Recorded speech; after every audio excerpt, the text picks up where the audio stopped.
Naiz irratian, bigarren kafea.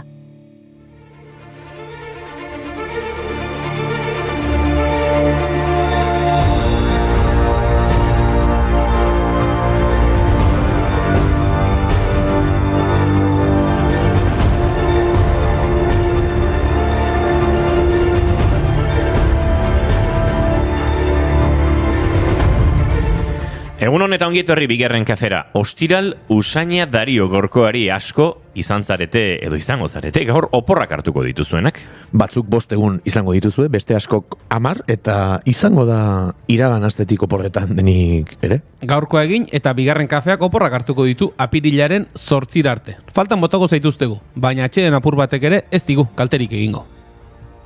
Atxedena behar nuen, behar dugu.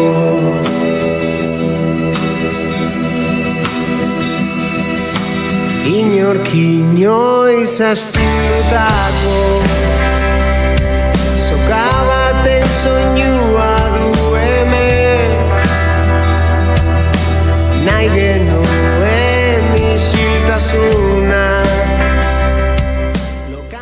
Gaurko egunari begira jarrita, izen bat nabarmendu genezake beste guztien gainetik. 1997ko martxoaren 27an jaio zen Lourdes Iondo kantari eta idazlea. Txikitatik izan zuen musikarekiko zaletasuna. Urnietako txistulari taldean ibili zen eta Donostiako akademia batean 7 urtez aritu zen opera eta kantua ikasten. Jendaurreko lehen emanaldia 1974ean egin zuen Andoainen, ikastolen alde egin zen kantaldi batean. Urren urtean 40 kantaldi inguru eskaini zituen eta 1977an berriz 170 inguru sekulako arrakasta izan zuen. Garai hartan sortu zuten Estok Amairu eta Lourdes bertako kide izan zen hasieratik, Xabier Lete bezala. Bi abeslariak 1978ko urrian ezkondu ziren. Isiltasunean triste jartzen dezu bihotza, iluntzen diguzu gogoa, bakardatea.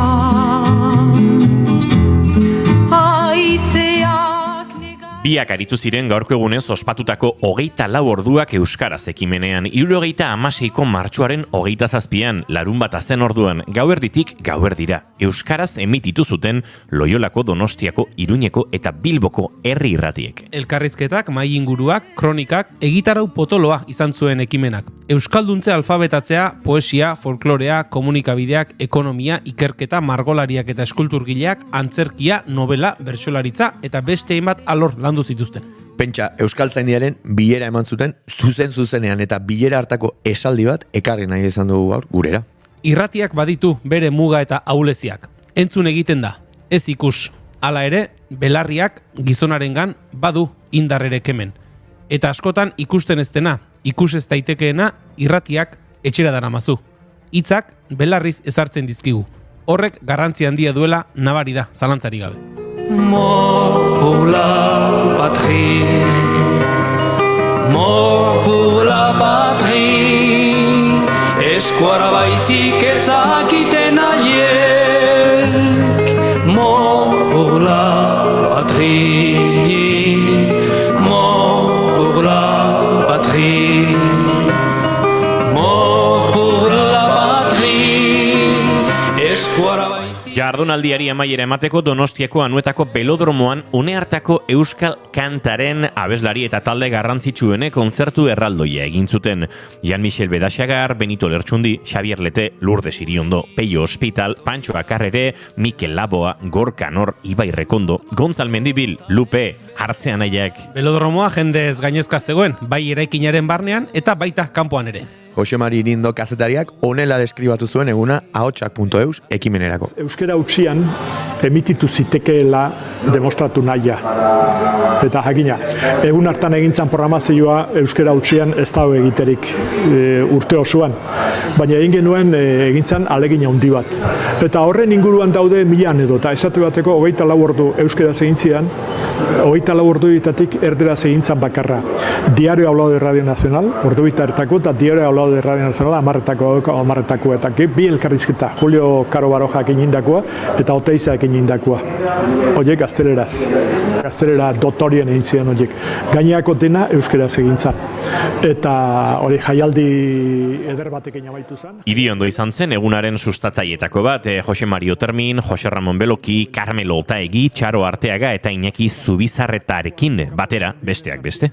Eta Jose Luis Zumetak diseinatu zuen 24 orduak euskarazen kartela. Sekulako eguna izan zen euskal hedabideentzat. Guk ez dugu 24 orduko emisioa egingo, baina hementxe egongo gara, hurrengo 2 orduetan zuekin kafe hartzen.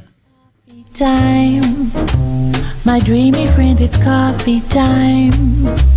Let's listen to some jazz and rhyme and have a cup of coffee. Let me show a little coffee house I know where all the new bohemians go. Oraingoz ez dago edonoren eskura, baina nor daki, agian hemendik urte batzuetara, pixka eta horratuta hori bai, espaziora oporretara joateko aukera izango du. Gaurko egunez hil zen Yuri Gagari, espaziora joan zen lehen gizakia. 1961 bostok bat ontziaren barruan lurraren orbitan jarri zen Gagarin. Lorpen horren ostean heroi nazional bihurtu zen. Herrialde ezberdinetara bidaiatu zuen egindako balentria zela eta jendeak Gagarin ikusi nahi zuelako. Brasil, Bulgaria, Kanada, Kuba, Txekoslovakia, Finlandia, Hungaria eta Islandia bisitatu zituen. 1978an hiltzen MIG 15 entrenamendu hegazkin batekin erorita. Ikerketa ezberdinak egin ziren heriotzura argitzeko. KGBek garai hartan egindako osatzeko ikerketa berri bat egin nahi izan zen 2007an, baina Kremlinak debekatu egin zuen. Lanciata astronave Vostok 1 per primo viaggio nello spazio di una pilota del pianeta Terra. Radio Vostok, Radio Vostok, Radio Vostok. Radio Vostok! Un astronauta, figlio di un carpentiere.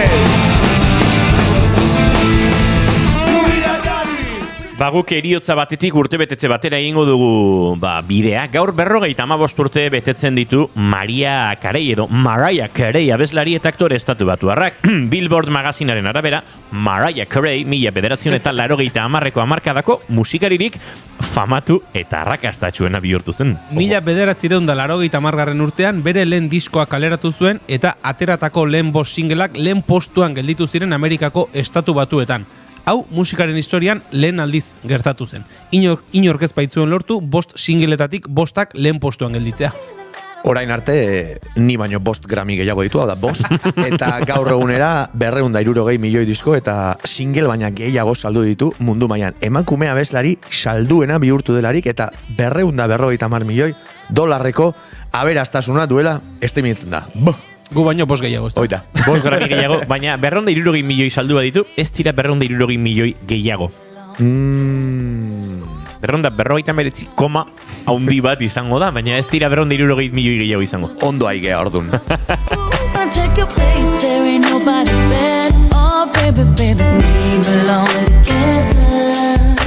Ondoari gara sortzen eta ondoari gara gaurko bigarren kafe hau zuekin elkarbanatzen. Behintzat gu gustorari garelako eta pres gaude 2 orduko saioari ekiteko, baina gaur ze izango dugun ere azaldu beharko diegu gure entzulei, ezta? Bai, asteazkenetan musikak toki berezia izaten du gurean, badakizu, eta gaurko ere ez da salbuespena izango. Doinuetatik haratago tartean Ander Aznarren abesti kutxunak zeintzuk diren jakingo dugu. Amaia Miranda gitarrista etorriko zaigu elkarrizketa akustikoen tartera. Bere alderik intimona erakutsiko dugu Leioztarrak. Josune Belez de Mendizabalekin oporren aurreko azken txiribuelta ere emango dugu. Eta akaso gogoa badugu, kontatu ez dizugun zerbait ere, gerta arazteko aukera izango dugu, nordaki. Gaur martxoak 27 ditu eta asteazkena da, ongietorri guztioi bigarren kafera, naiz irratian zarete.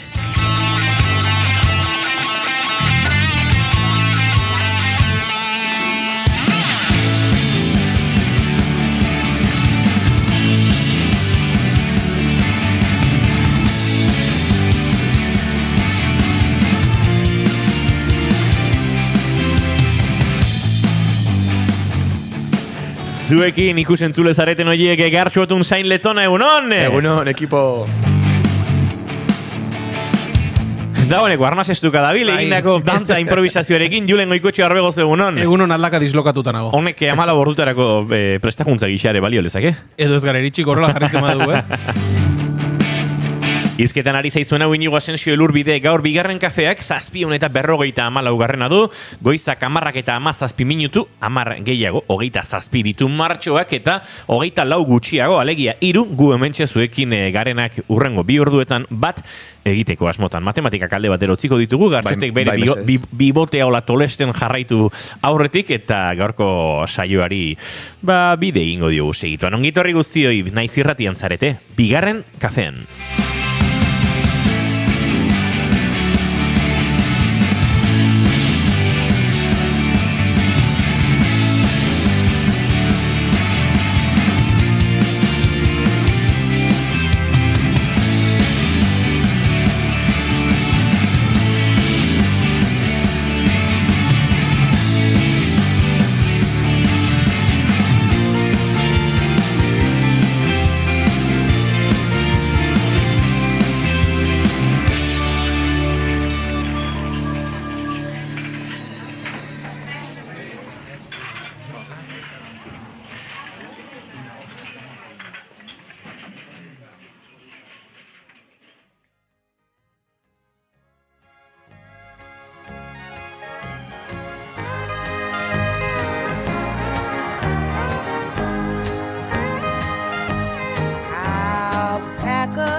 Goizeko 10:19 minutu eta esan da bezala saioan martxan jartzeko moduan bagara eta horretarako maite duten tarteari egin behar diogu tokia. Gartxot, unzain letona zein da zure maite duta? Nire gaurko maite duta, ez dakit maite duta den, ez dakit ez dudan maite, baina kuriosoa da eta azaldu nahi nizuen zen niregan izan duela egin bat. Bai, maite dut, esango dut. Maite dut bizitzen ari naizen heldutasunerako trantsizioan, komillak ikus daitezen hemen streamean, nola arropak berak baduen lotura bat. Ulertuko diazu, Ni beti izan naiz oso, nola esaten da, bakero beltzak erabiltzekoa. Eta gainera oso gaztetatik beti igualak erabili ditut. Zarako edo beste numaiteko la pitillo beltz merke 40 taia dana, eta ala erosi izan ditut beti, gainera probatu gabezen, beti ez dakit, fisikoa ez zait asko aldatu azken urteetan, eta galtzak beti izan dira nire jazteko moduan oinarrizko gauzat, eta beti beltzak eta beti igualak, eta ala nituen etxean 5 edo 6 igualak, ezta? Eta pixkat nekatu naizela sentitu dut, eta maite dut hori ezote den heldutasunaren seinale bat ere, zen hartu dut erabakia galtza guzti horiek pikutara bidaltzeko, eta maite dut nola sentiarazi nagoen horrek pixka bat iraganeko niarekin alako estizio bat egiten hariko banintz bezala, eta maite dut zen, galtza batzuk bezalako gauza sinpleak ere izan daitezke akaso ez dakit, prozesu baten adierazlez, eta hortan pentsatzen etorri naiz gaur trenean, eta hori adierazien nahi nizuen gogorra da, zen, galtzasko ja sartutan nituen, eta pen asko ere ez diteman, horiek botatzea, baina bada akaso izan nintzen horri modu batean edo bestean, oso txikian, nola ez, agur esateko, ez dakit zerbait simbolikoa bentsat, ez dakit zeiru itzen zaizuen, alakori egin duzu ezuek. Diote, nik egin izan ditut, duela gutxi arropa garbi eta potolo bat, baina ez dut inoiz euki olako arropa estilo definitu bat, ez? Nerean dira galtza, beltza, pitilloek guziko zen izkiaten, behin baino goiagotan, eta horiek, ala, fuera, basureta, dana. Ez, nik ez detorrelakorik egin, eta olain zehatz, baina bai, arropa garbiketak.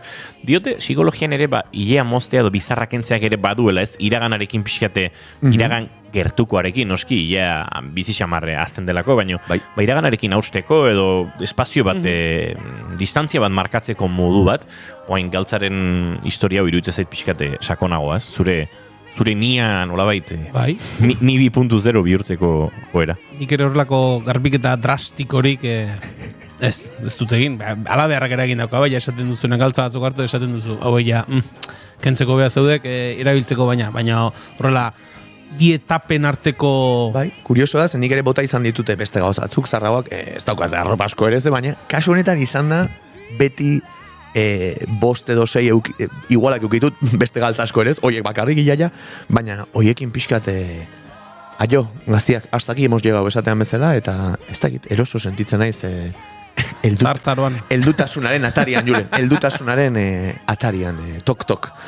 Baina, bueno, ikusiko, igual, jata hurrengo aztien bertan pare bat berri erosiko ditut eta... Bota, baina zaborreta eretzen dituen botako, ez? Fuera. Oie, galtza horiek bigarren bizitza bat izan bartuten, martxot? Ja, baina, bueno, igual ez, Igual ja, bizitza nahikoa bazuten. Igaro dituzte, igaro beharreko guztiak eta deskantsuan orain hobeto daude. Ondo da, bueno, Gartxotek niri zera hola xutzi nahi Julen berrogei taia aipatu denean, nik ustut berrogei taia igaro nuela nolabait 19 urte horietan eta atzean geratu zela, ondo atzean, eta... Eta kasuan ere bai, Ezin esan Gartxotek harritzak eta nik aprotxatuko izkiat, ez horrelako igezan. Arnasa hartu egin behar da, nik apologia hori egiten dute, arropa jantzitakoan arnasa hartu egin behar da, ez hor, arnasa hartu ezin da el pozoko embutido bat bezala al vacío, enbasatuta. Gerri vuelta estua dakauta. Atzestua zarete Sudur handia, gerri vuelta estua bakizu.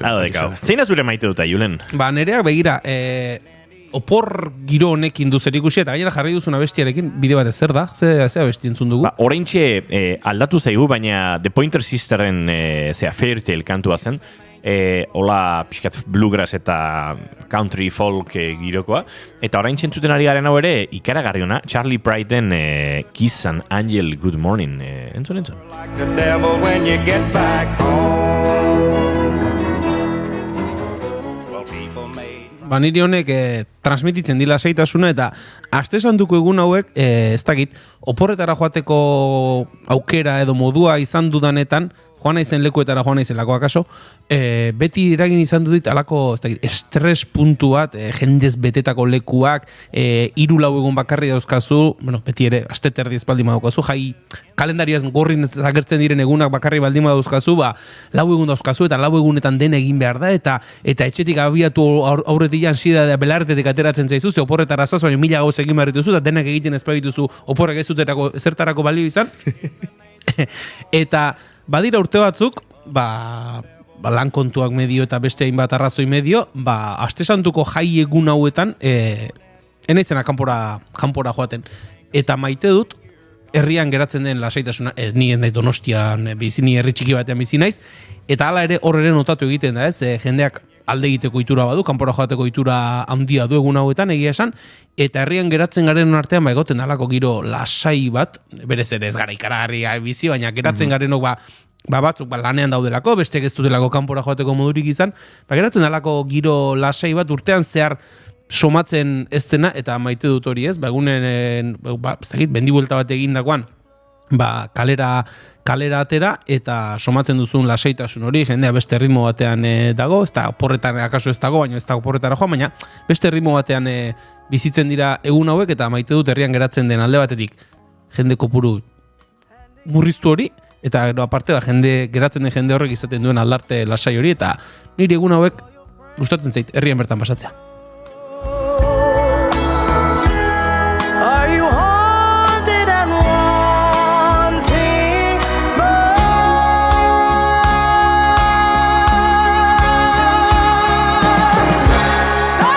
Nik gustoko dute Julenek bere maite dut hori aipatu izana, ze horrek ziurtatzen dit nire maite duta gauzatu izango dudala. Alegia, datozen egunetan egun lasai xamarrak ditu, jai egunak, gero Pasko aste horretan, itzuliarekin ariko gara, baina goizetan lasaixeago eta nire maite duta da horrelako datak iristen direnan eta abendutik duela 3 hilabete grabatzeko duzun kantu bat Gartxot, bapatean ikusten duzunean posible.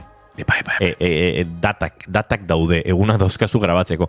Baina grabazio hortarako Julen behar dut, eta bai estatu dit hemendik ibiliko dela Gartxot, oraindik. Gartxot, azken unean banoa, Orain txartu dut egaldi bat, banoa, astelen arte banoa. Kubara, urruti kuna, Bi egun joaten eta beste bitortzen baina jazta.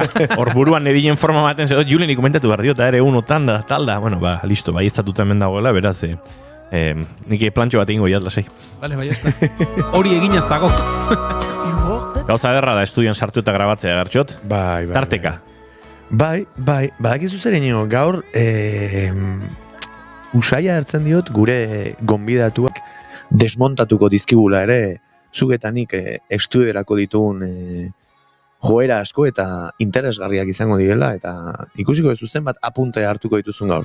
Baina, bai, spoiler handirik esan gabe, sortzen eta gabiltzan ontzat berezia izaten da grabatzeko une hori, eta are gehiago ez duk esan bezala, pixkat luzatzen denean, eta arrazoi bat edo beste medio etortzen denean aukera hori, ez? Beraz, egurra.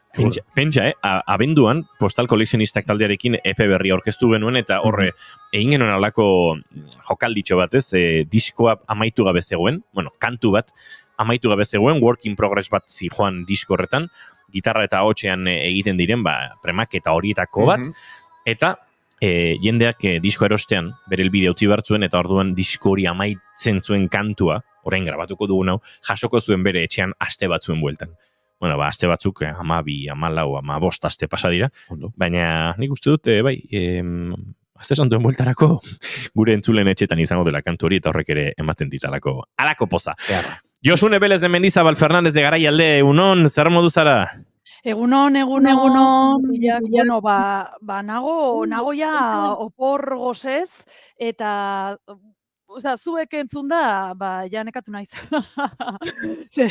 Bai, gaur nago oso energia gutxirekin, eta zergatik, hortxe mantendu ditugu abdominala gogor, azken momentura arte, eta orain dakizunean, bihartik aurrera, opor egun batzun dituzula, hortxe hasten zara ja, pixka trantsizio hori egin nahian, eta Juleneko ondo esan du, ez? Batzutan estresatu ere egiten naiz, kontu hauekin, zesaten dut, ni nago, horlako txiri buelta konstante batean sartuta, esoten naiz gai izango igual bihar baretzeko eta holan, iratzargailuri gabe iratzartzeko eta niri kosta egiten zait, pixkat. Oso goian nagoenean gero geistea erritmo hori eta halan espero dut, ze gainera oporregun desente hartu ditut. Hemen txulitarena egiten ari naiz, porque claro, autonomoa naizen einean, nire oporregunak gero ez dute balio deus. Izatearen mito zoragarri hori. Ze mito esan duzue? Zure buruaren jefe izatearen, ez? Bai. Dago liburu bat zoragarria, oparitu ziatena, orain ez dut gogoratuko izen burua ez egilea, da komiki itxura daukana, eta hori, tu eres tu propio jefe, olako zerbait, eta bueno, claro, desmitifikatzen du erabat. Osea, gaude salduta, nire denbora ez da neria baizik eta deitzen didan horrena, ez? Askotan, nik aurten galdetu diet egutegi normatiboa duten hoiei, noiz zen aste santua, zekao, nahastu egiten naiz. Egia da, eta claro, askotan hartzen ditut boloak edo gauzak random, ez? Esaten ditugun hoiek, eta gero esaten diate jolin, baina aste hau, erdian hartu dut, justo larun batean ez dakiz zer. Eta claro, oraingo honetan esan dut, benga, hartuko ditut egun hoiek, eta danak nire Google kalendarrean, berde kolorean jarri ditut, ez dakan nik berde apenas nire egutegian, baina aste santua, Pasko astea eta San Prudentzio. Segut hemen, Arabarrok San Prudentzio kagu. Eta hori da, justu, hori da, Julen. Ze bada bukaeran, eta kontua da, ere, nola zuk aipatu duzun, maite duzun hori dela patxadaz ikustea ere nola aldatzen den herri edo hirien erritmoa, gaur ere Gasteizen nabaritu da, kutxe gutxiago, ordutegi berean, baina hori, jendeak alde egin duela, hori nabaritzen da. Kasu honetan, zertazari nintzen, benetan, osea, zeme ba. Ordutegia, bueno, pues, San Prudentzion hori bera gertatzen dela. Osea, nabaritzen duzu, klaro, kanporazoa zenean, egun horiek ez dira aste santukoak, zoazela demagun, Kuba ipatu zue. Bueno, ja, batzuk ezagutzen ditu ja Kuban daudenak egun hauetan, ez dakite galdia merke dagoen edo zer, baina kointziditu du ez, batzuk esan diat, Kubara noa, eta Kubara noa, ez da Benidorm, Kubara zoazte, ondo.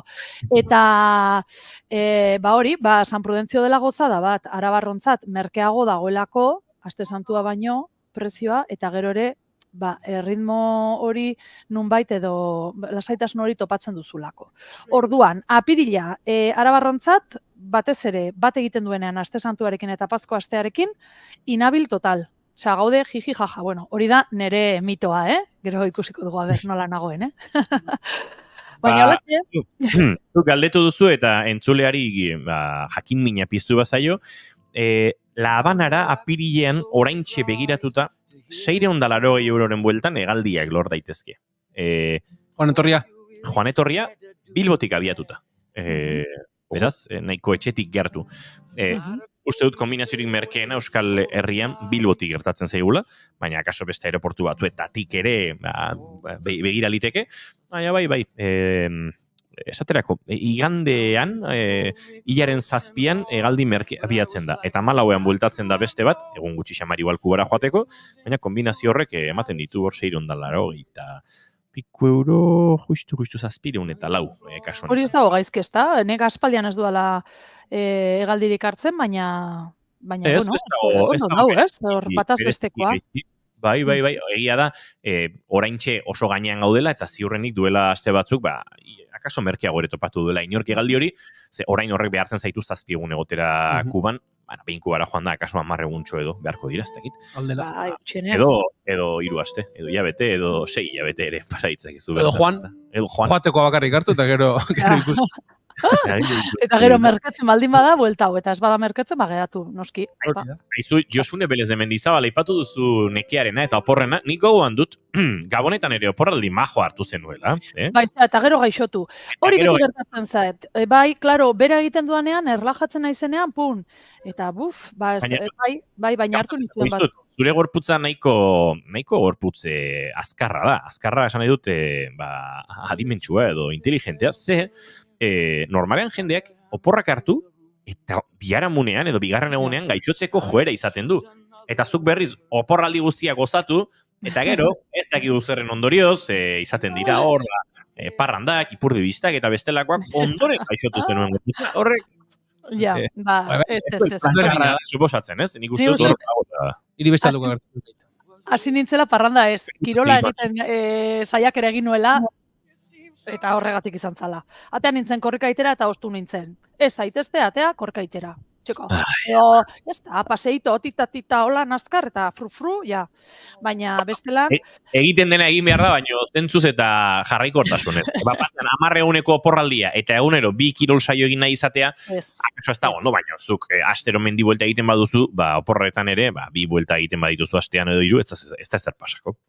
Bueno, oraingo honetan, nire asmoa da, bizikleta hartzea, eta hortxe kilometro batzuk egitea, eta horrela bidaiatuko dut. Ere bai eguraldia, eta aber ba. Ze aspaldian ere hartu gabe, klaro, ez da gauza bera, hartzea, zuk esatu duzun bezala, txirrin buelta, guk esaten diogu horrela, deitzen diogu lagunen artean, eta ordu betekoa, 2 ordukoa, edo 5 ordu egunero. Ez da gauza bera. Gauza desan dizut, aurrikuspenek diote fronte hotz euritsua datorrela, peninsula guztian, eta bar, baina aurrikuspenik ere bazioten, Euskal Herrian, astelenaz geroztik eurite latza izan bar genuela, eta euririk iaia ez du egin Euskal Herrian. Jokoren batean, ez da egit, tarte txiki batzuetan. Baina apenas. Esan da zegoenarekin alderatuta behintzat? Ni zainagoa beri baiak pixkat pizten diren eta pirauarekin buelteska egiteko aukera badu. Zugana daukazu aste santuan, lehen esan duzu. Horre ikuspenak egiten duzpenak ere igual, oporretan zaudela. Oporretan zauden, ez, egia esan, baina beti aurreikuspenak beti izaten dira okerrerako. Agoniaren zea hori, ez? Aginte hori. Guardi txarra dator, euria, auta beste, eta... Aurreikuspeneko horretan jarraitzen dute. Jarraitzen dute, baina 3 egun dara matzate horretan. Bai, arrazoi duzu, baina gaur... Hau pixka arrantza pelagikoa da, ez? Bihar goiza salbatzeko itxura du, hemen inguruan behintzat, eta gero larun batera arte euria, goian behar. Bihar goizan pirauan hiltzeko. Egun pare gabe, Julen.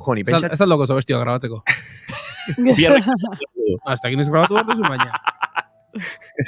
Ni pentsatzen ari nintzen, ongo dira oso ofizialak diren iturri batzu, baina horrela aurreikuspen horiek lan egiten duen norbaitek gezurretan hastea erabakiko balu, pentsatzen ari nintzen, ez dakit, nagusiak edo beste zeinek eskatuko lizkioken esplikazioak, ez? Hor ere, segunetan nun lan egiten duzun, jendeari horrela gezurran emitartez, disko grabaketa eta piragoa buelta asko izorratzerik ere badago, ez? Hau, ari nintzen pentsatzen, figura bezala, eguraldiaren aurre ikuspenean lan egiten duen gezurtero bat. Horrela, gainera, barru. Oso maite dut. Diskoa den izan izan diteke. Bai, maite dut existitze ez den figura hori. Eguraldi iragartzen gezurretan diarduen gizona. Baina naita gainea, Eta gainea... Diskoa baino tira bat beharko duzu. No, egingo dugu vinilo bat diagonalean edo zerbait. Horrelako zerbait. Pentsatzen ari nintzen hori hortan. Bueno, auskalo ez duten egiten, Igual manipulazio pitintxo bat ere badago. Bai, normalia. Nahi badute hemen Euskal Herrian gehatzea eta hemen gastatzea, edo hemen, sin más, hemen egotea jendea, pues igual esan dezakete oso eguraldi, pues ez dakit, atertuko du eta atsegina izango da, baina estatuan, izugarrizko, ez dakit. Eurito, edo auskalo, Eta esate duzu, eta horre ere, nik uste dut globosondaren rollo hori igual, hauteskundetan askotan, ikusten dugu, ez? Nola esate duten, ematen du, ez dakit ze alderdi aterako den, eta gero horrek aldatzen ditu emaitzak, ez? Igual akaso, eguraldian, igual manipulatuak izaten ari gara. Ala, ze konspiranoika. Bilatu behar dugu, horretan lan egiten du norbait, elkarrezitatu behar dugu. Ikiri barruzian mura elkarrezitatu beharko dugu, baina hor, gauzat esango dizuet, hemen gezurrak eta ez gezurrak, hor, zientzia dago tartean, baina zientziak ere, utxe egiten du. Batez ere, eguna izetsuak datu zenean, eta horrelako. Hori ere bada, egoa izea sartzen pseudozientzia, ez dute batere asmatzen. Ibai ez da, ibai. Nik esaten nuen, noski, iturri asko eta fidagarriak izaten dira horien artean zientzia, baina ziurrenik badago ere beti leku berdinean, aurre ikuspen horiek leku berdinean, eta beste inun begiratzen ez dituen jende sorta bat, pixkat, hoiengan eragiteko hori. Nik josune, zakit, akaso inusiente xamarra nahiaz, baina manipulaziotik baino gehiago sormenetik ikusten nuen gezurtero horren jarduna, ez? Gaur ibaia beteta gongo dela esango dut, Asensio ibaira iristean piraguarekin ertzean geratzeko urik ez dagoelako edo olako zerbait. Bueno, ez dakit kreatibotasunetik edo pixkate adarra jotzeko nahietik ere bai. Interes ekonomikoetan pentsatu duzenok ere ez duzu egin gaizki pentsatu. Alegia, konspiranoiak beti du zerbait egitik eta zerbait konspiraziotik. Eta, ez dakit, turismoa erakarri nahi dutenek eta hori egin lezakete. Kontua da, nik ulertuko nukela, salduko baligute eguraldi ona, turismoa sustatzeko eta gero hori egingo balu. Ez dudan ulertzen zergatik, zapuzten dizkidaten nahi, astelen astearte eta asteazkeneko ilusioak, pentsatuz, euri jasa, dator, eta gero ez da gertatzen, eta badago pixkat aurrikuspen meteorologiko agonikoaren kultura. Beti txarrerako. Ikarare txarrazutorrek. Bai. Eta gero, zientzetik garatago, edo meteorologian aditu direnetatik aratago, tabernatako meteorologoak. Bi hartzen dutu, kiste hori azetorrek. Bale, lasai, etorriko aldata. Astelenetik nabil, taberna zulotan, eta leku guztitan, zera, euri egingo duela, eta kriston euritea atorrela, eta alako elurra bota behar du, bihar zuritzen hasiko, eta euritan daik ez du bot. Noiz hasiko da euria, aizea gehatzen dunen. Oso. Meteorologo bikainak, zuek, Eta pitillo beltzetan, hori sorkuntza. Eta gero badago hor, inguruko meteorologo horietan, tabernako meteorologoetan ere badago, oso erreferentzia sinesgarriak edo erabiltzen dituen jende hori. Adibidez, hemen Tolosan, esango lukete, egoaizetik zeok, dira, usturre behiatzea beste iketzeok. Mendira. Vale. Baina ez gaur zeatik ekialetik aireketa, bihernio. Eta, orduan, mendia hartzen dute erreferentzia zientifiko gisa, eta orduan zuk, usturre begiratu behar bada, zuk begiratzen duzu, mendipuntarat ikusten duzuan lainoa badagoela, edo, eta orduan hori omen da, euraldiarekin zegertatuko den erakutsiko dizuna. Donostin Bai, bai. Ikusten baduzu, iparretik baldin badator, gu bai Gorbeiara begiratzen dugu. Eta, klaro, ez da gauza bera Gorbeiara begiratzea edo Olarizura dagoela hegoaldean. Orduan, klaro, horre ere, zuk egin dezakezu zure zientzia matematikoak eta zure aurre ikuspenak, ez? Haizeak hori iparretik datorrenean gaur adibidez hori euririk ez, baina bai olako xirimiria eta fresko, benetan fresko, holan kutisa, holan eusten dizun hoietako haizea zetorren, baina gero de repente hemen ninago justo etxean hegoaldera ematen duen gelan, eta hemen eguzkia, gero juten baldin banaiz sukalde aldera, iparraldera, beste eguraldi bat dago, erabat ezberdina. Baina, bueno, zentzua dauka, nire herrian ere Nafarroan horrela egiten dute, dago peña bat, olako mendixka bat, eta hortxe ermita bat, El Salvador deitzen diotena, eta, bueno, Salvadorretik baldin badatoz odeiak, horrek euria dakar. Eta holan izaten da, gainera, Bai, ni pentsatzen ari nintzen Donostian izaten dela giri kuadrilla hori, eguraldi ona dator, eta izaten da begira giri kuadrilla hori, eguraldi txarra dator, baina hala ere hemen daude, aseke bai, leku batera bestera begiratu. Hombre, Donostin da aldespiste total, Ze ikusi ezakezu, bufanda bat, ez dakit, Lenny Kravitzek bere egunean eraman zuena, baina handiagoa, eta beste batzuk txankletan, edo tangan, ez dakit, osea, denetari dago, hori da, bai, oso anitza. Aizue, hemen ari gara, eguraldiarekin gora eta behera, baina Josune Belez de Mendizabalen txiribuelta, ez da eguraldiaren ingurukoa, ez da girien, turisten, edota mendi punta erreferentziazko horien ingurukoa. Izenen inguruan jarraitu behar dugu, nik dakidanez? Bai, baina begira, nahi gabe, baina txiribuelta egin dugu, ze badago lotuta izenen kontu hau gaur, beste egunean ez bezala, aritu ginela maskotak edo umeak eta holan ibili ginen, ze izen jarri eta hemen mendiarekin loturiko eztabaida bat ekartza dizuet gaurkoan. Bai, auzi berri bat, bueno, berria ez da, ze daramatzate 35 urte baino gehiago. Zertaz ari naiz? Bueno, venga, guazen kokatzera, guazen mendira begiratzera. Ai, ze polita dana, ze txiribuelta. Venga, Arabako Errioxa, eta mendialdea banatzen dituen mendilerroaz ari naiz. Eta, bueno, ez zaituzte tolan estutuko orain, tik ez da umi luze, venga, zein da erantzuna. Bueno, ilargi zarren erantza daukadala esan diate batzutan, ez dakit zergatik. Vale, orduan, zein den hori, Toloño eta Cantabria mendilerroa. Una egiten zaizue, ari gara esan bezala, Arabar Errioxa eta mendialderen artean hortxe dagoen mendilerro horretan. Nik batzutan Cantabria, beste batzutan Toloño. Eta sekulan ez dakit nola izendatu, eta antza, ez da nire zalantza bakarrik hori, ze badago plataforma bat Cantabria izendapenaren aldekoa. Eta hemen hasten da saltza. Ze gai honek badauka 35 urteko soka luzeko eztabaida, Osea, badira urteak zergatik. Bueno, 1989an Euskaltzaindian lan egiten zuen etnografo batek, txosten bat egin zuen eta bertan Toloño izendatu zuelako mendilerro hau. Ordutik horrela deitu izan zaio, baina antza aldez aurretikan bazuen beste izen hori, Cantabria mendilerroa. Hortxe, jota fuego, urtea jundia eta 2016an Jaurlaritzak Euskararen aholku batzordeko kidea zen Mikel Belaskori txosten baten kargatu zioten, eta honek aipatu zuen 3 izendapen posible zirela.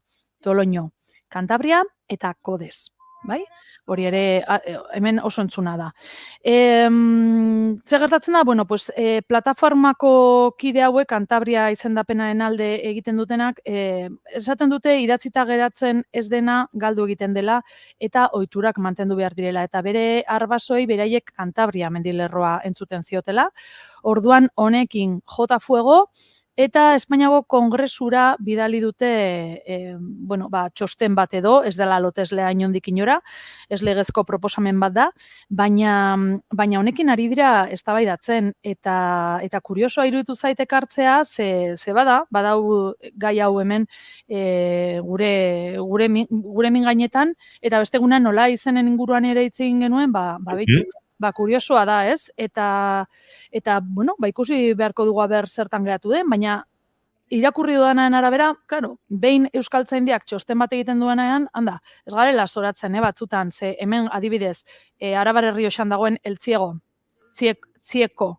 ez dakizu nola deitu, ja. Ze beste izen bat dago, Bastida, La Bastida, horrela ibiltzen gara. Batzutan ez dakigula zein den euskeraz aipatu behar dugun izena. Eta hemen eztabaida hori dago, eta kurioso iruditzen zait. Ze antza, Toloño bada, igual mendixka bat, edo mendi bat, mendilerro horren baitan, beraz. Hemen Kantabrian aldeko plataforma horrek, Kongresura eramango du proposamen hori, eta ez dakit, eztabaidatuko dute horren inguruan, aber zertan geratzen den. Baina ez da txantxa izenena, Hor, atzera buelta ibili bartzara, eta ikertzen, eta esaten, eta gero, karo, Euskaltzain batek esaten badu, edo Eusko Jaurlaritzako Euskara Batzorde bateko kideak esaten badu, hombre, horrek baduka pixua. Hor ere, idatzita geratzen da, eta gero zer, zirt edo zart.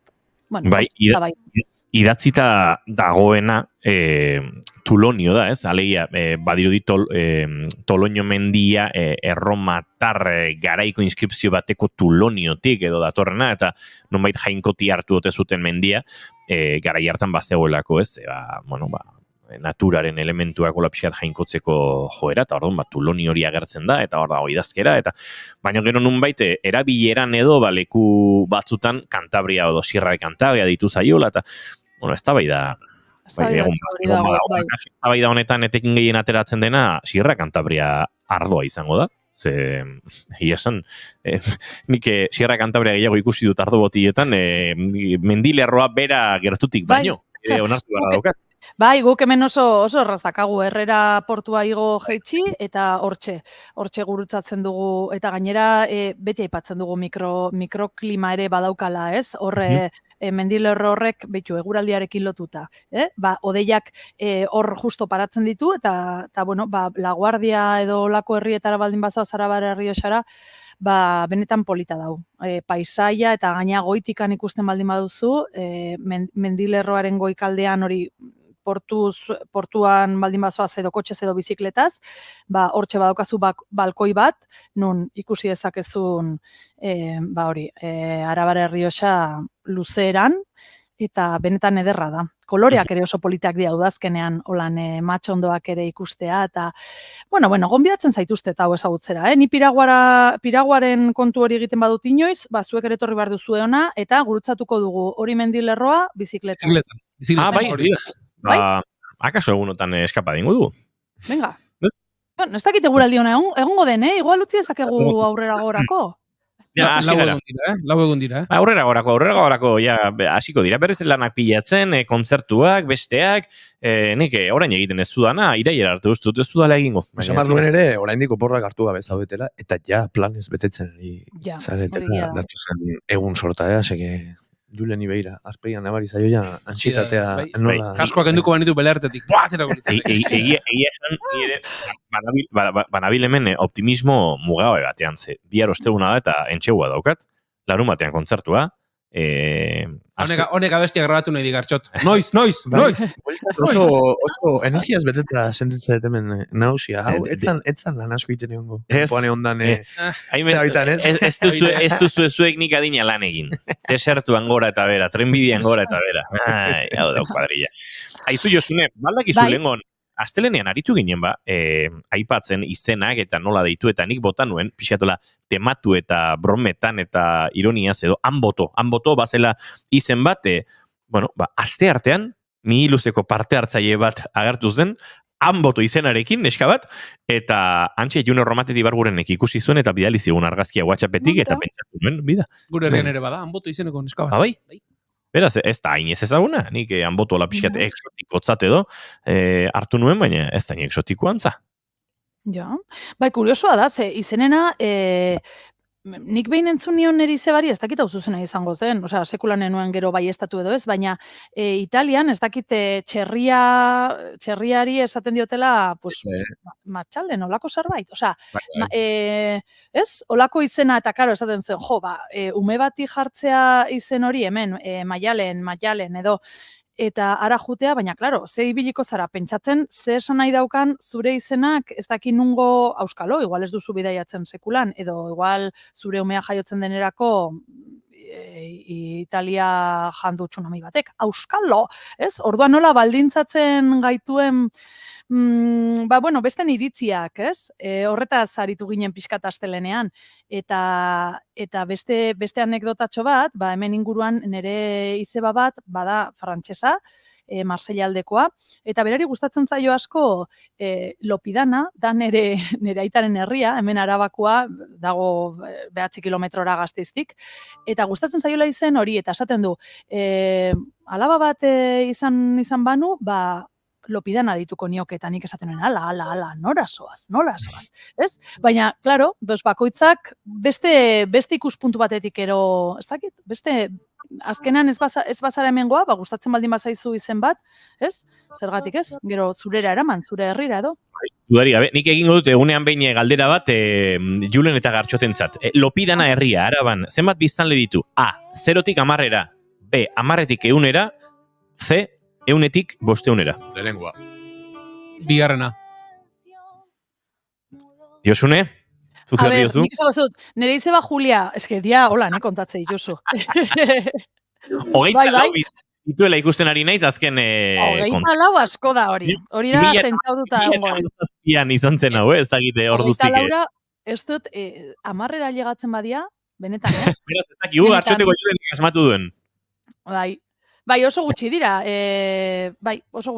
eta, bueno, Osabairen ekazaria daukator, baina ez da bizi hor, joan da etorria ibiltzen da Gasteiza, eta dia oso herri txikiak, Araban benetan, bueno, oso berezia dira, oso berezia. Hor ez da nabaritzen, ez oporreetan doazen edo ez, beti dago lan, olako...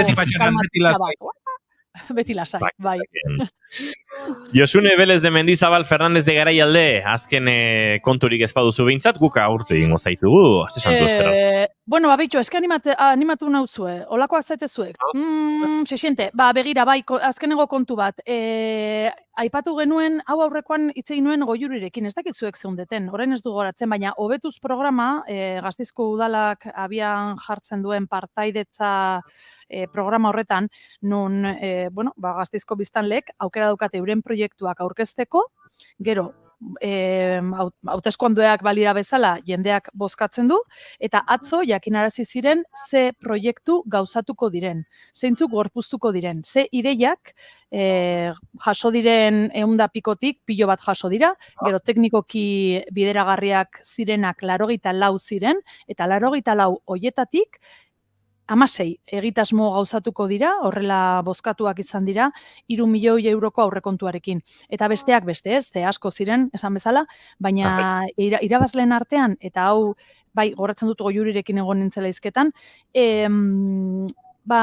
izango dugula, 2024-2025 arte horretan, ze aurrekontua hortxe epe horretan gastatu behar da, txoko bat, nun ikusgai izango diren beti, gure erraldoiak eta gure burua hundiak, besteak beste. Olako museo bat. Goiurik esan zian Tolosan baduzuela? Olakorik. Museo bat? Bueno, museo, edo txotxongiloena bai, ez da?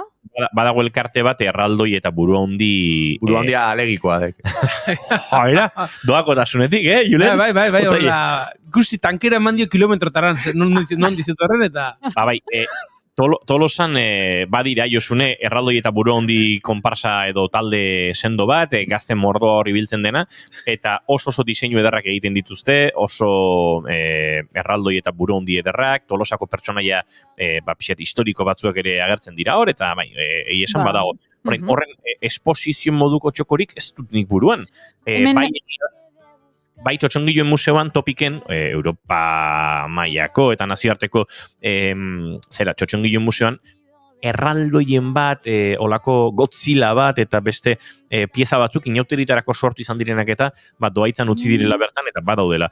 Eta gero badakit aurren artean, nik kuadrillakoen aurrak eta inguruan baditut, eta erraldoien panpinoiek, alegia jostaiuzko erraldoioiek, ikaragarrizko arrakasta dutela, eta ez direla bat ere merkeak, hoiek saldo egiten dira, eta bai, diru batzuk sautzen dituzte hortan. Garai baten merke izango ziren baino. Bai, modan daude. Horiek ere, erakusgai jartzeko proposamena egin zuten, eta aurrera doa. Gero, bidegorria konpontzeko ere proposamenak izan dira, argiztapena bebai, zenbait txoko Gasteizen oso iluna dienak, eta, olako planifikazio feminista batetik ere bai egin dituzte ekarpenak, eta holaxe, eta polita izan zen, bertan egon nintzen, sari banaketa horretan, saria, hitza ekiditu nahi zuten, baina, proiektu irabazle horien artean, eta oso interesgarria, eta oso pozik, así que, Gasteizen gauza berriak torriko dira, datozen 2 urteetan, eta beti ere, hiritarrek proposatutako ekimenak direla kontuan hartuta, poza, batzutan entzuten gaituztelako. Ze ona, posten gara, eta akaso proiektu horien berri ere gertatzen doazen enean ere, izaten jarraituko dugu hemen Josune Belezen Mendizabalen txiribuelta partikular honetan. Baina orain goizeko 11 bueltan ditugula, Josune Belezen Mendizabal agurtu bartzaitugu, eta Aste Santuen buelta horretan izango dugu berriz ere, elkarren berri. Bale, ondo izan, ondo pasa. Eta estresa, agur.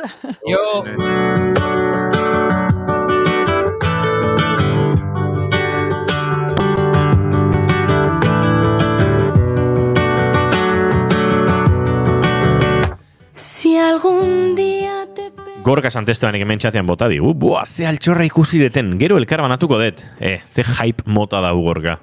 Konta iguzu zer den, edo biali WhatsAppez, edo hemen txatean, edo ez dakit. Guke bestelako altxorra, hemen idoia Azurmendiren kalma lasaitasun honetan, egingo dugu hurrengo minutu parea, goizeko 11 bidean. Calma.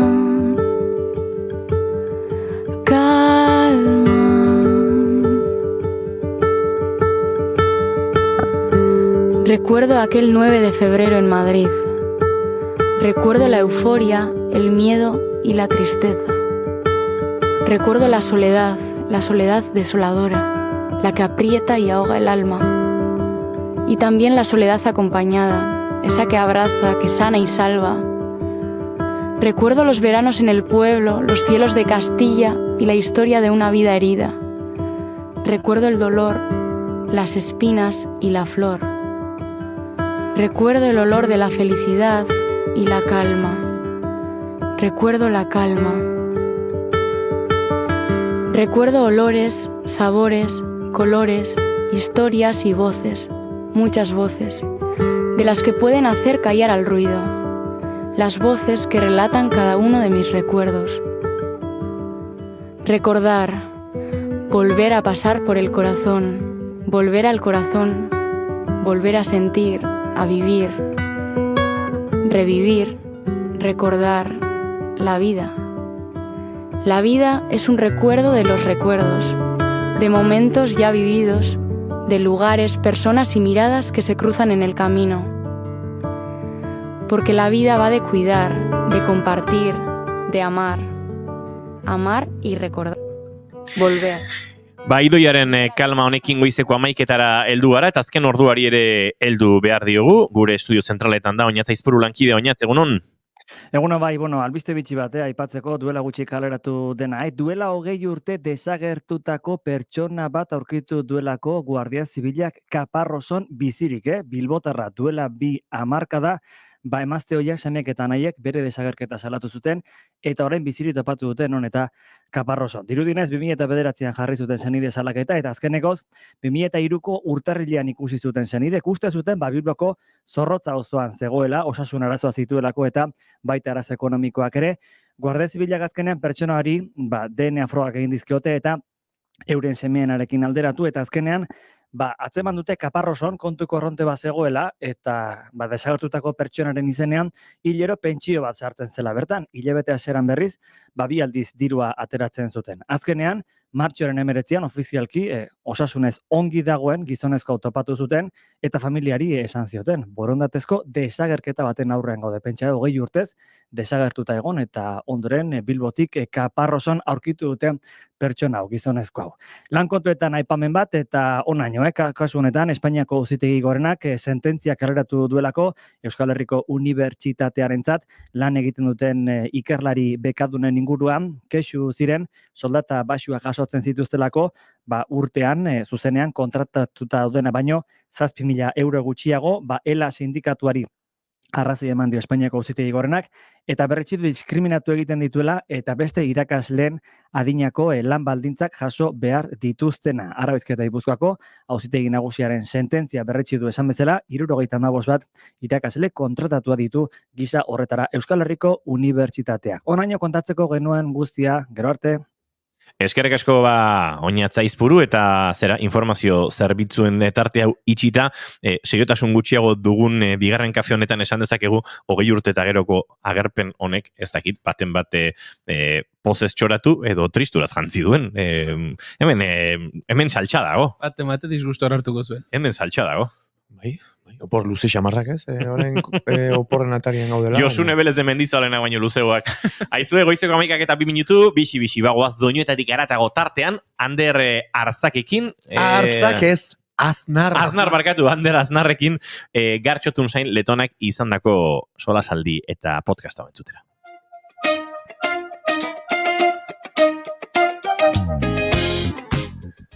Jepa entzule, ongi etorri doinuetatik aratago saioaren atal berri honetara. Badakizue, astero hemen elkartzen garela abesti berri batzuk ezagutu eta gure belarriak goxatzeko. Gaurkoan telefonoaren bestaldean lagun bat aurkituko duzue, Ander da bere izena eta, zerbeza zale, surfero, bidailari peto eta beste gauza asko izateaz gain, musika zale amorratu ere bada, eta horregatik, aste honetan, gonbita luzatu nahi izan diot, telefonoaren bestaldean doinu batzuk ezagutarazi, eta gure belarriak goxatzeko, esan bezala, kuriosidadea handia dakat Anderrek zer gomendatuko te digun, izan ere, askotan hitz egin izan dut berearekin musikaren inguruan, baina ez dakit bere doinu gustokoenak zeintzuk diren, beraz, telefonoaren bestaldean zer dioen. Kaixo, Ander naiz eta gomendatu nahi nuen lehenengo abestia Mark Laneganen Driving Dead Valley Blues da. Gustokoet gitarrengatik eta bidai batean asko entzun nuelako Kanadan.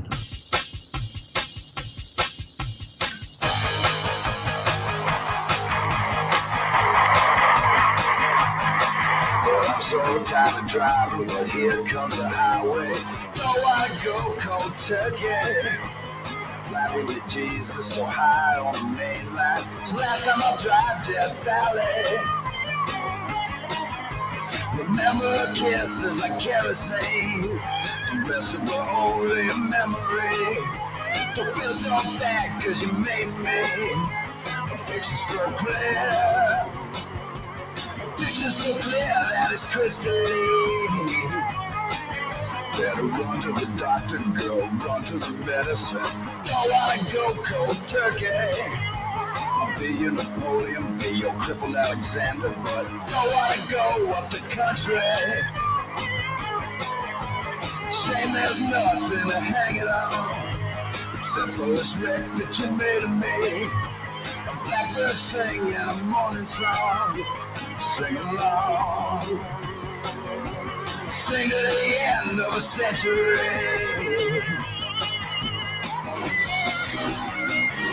Sing it.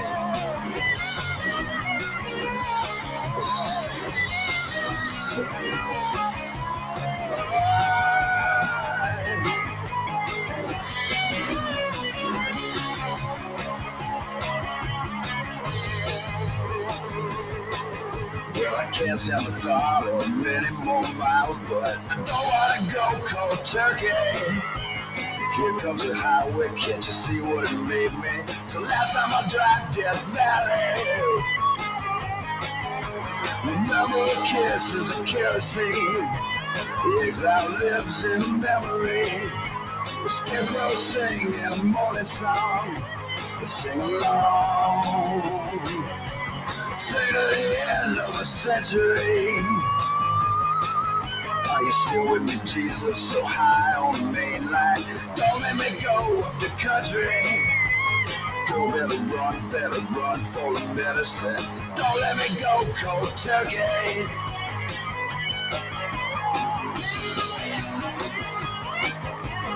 Don't let me go cold turkey.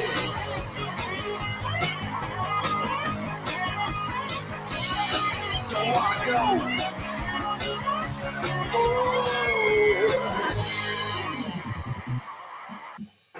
Kaixo berriz, Under Nights, bigarren abestia Nick Cave and the Bad Seedsen Nobody's Baby Now abestia litzateke. Liburu batean deskubritu nuen, nora ez dakizun hori liburuan, eta asko gustatzen zait.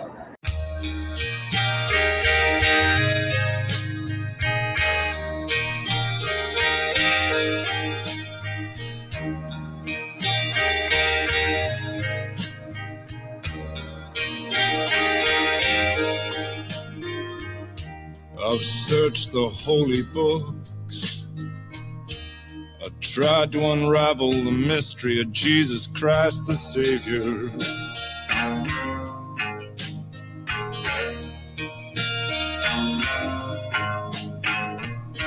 I read the poets and the analysts, searched through the books on human behavior.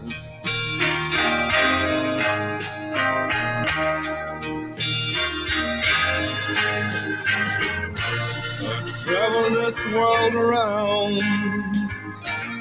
for an answer that refused to be found. I don't know why and I don't know how, but she's nobody's baby now.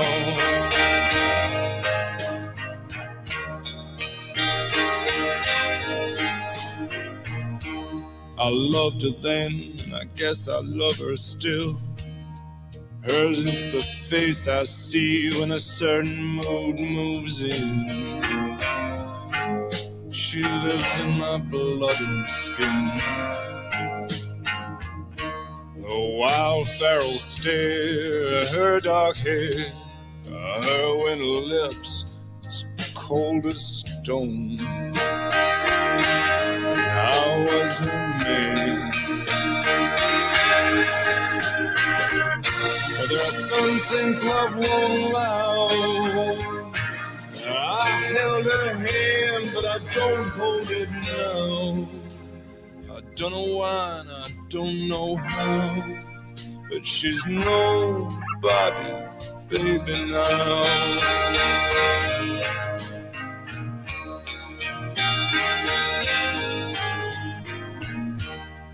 This is her dress that I loved best, the blue quilted violets across the breast.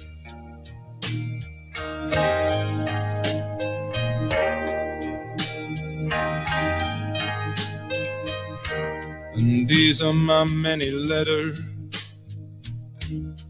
torn to pieces by a long-fingered hand. I was a cruel-hearted man. I tried to lay her ghost down, oh, she's moving through me even now. I don't know why, I don't know how, but she's nobody's baby now.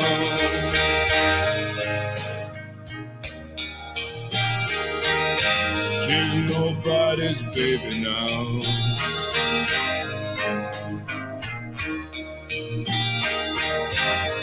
Nobody's baby now.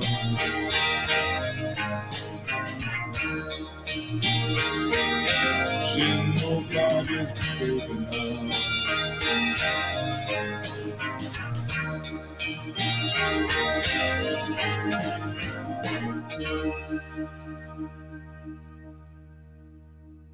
Kaixo, Under Nights, hirugarren abestia Remen Strange Currencies abestia da. The Bear telesaia ikusten entzun nun.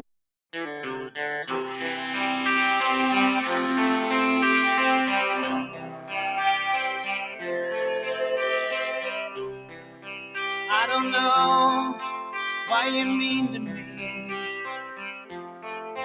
when I call on the telephone. And I don't know what you mean to me,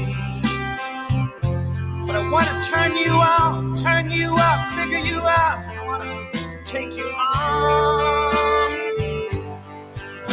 These words, you will be mine.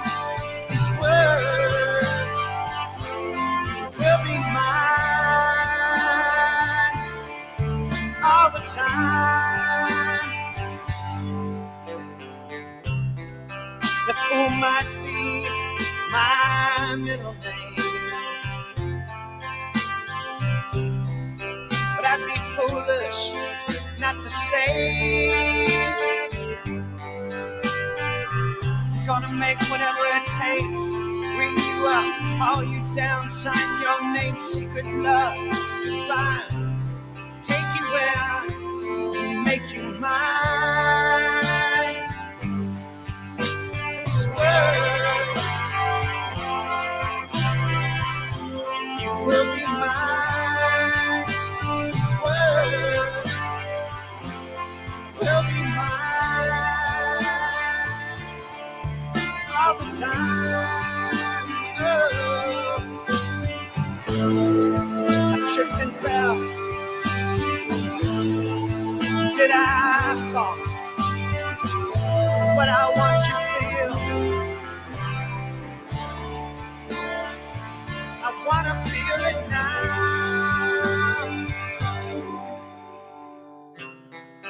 Now with love comes strange currencies. And here is my appeal. I need a chance, a second chance, a third chance, a fourth chance, a word, a signal, not a little breath, just to fool myself, catch myself, make it real, real. These words, you will be mine. These words will be mine all the time. Oh, these words, you will be mine. These words, calm me down, catching my throat, make me pray, say love's goodbye. Oh.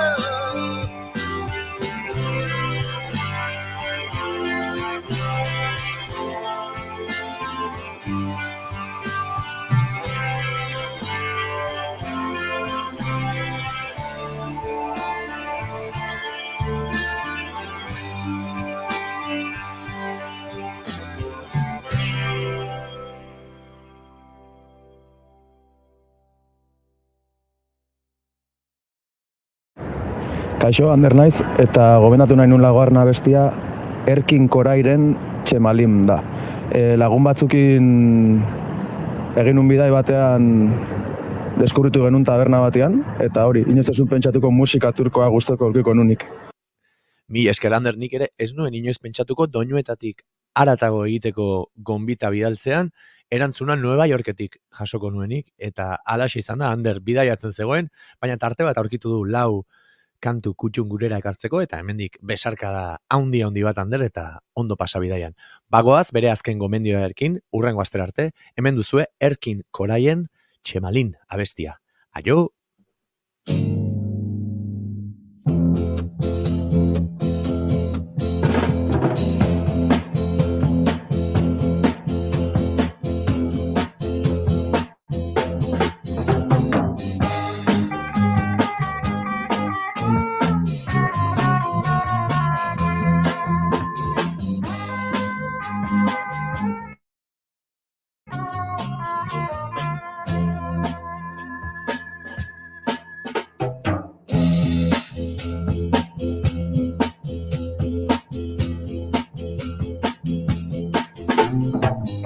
Şen olasın ürgüp dumanın tütmez.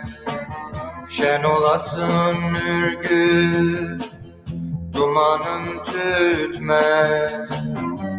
Kıratım acemi konağı tutmaz. Kıratım acemi konağı tutmaz. Oğlun da pek küçük yerini tutmaz. Oğlun da pek küçük yerini tutmaz. Cemalım cemalım algın cemalım. Alkanlar içinde kaldın cemalım. Cemalım cemalım algın cemalım. Cemalım cemalım algın cemalım.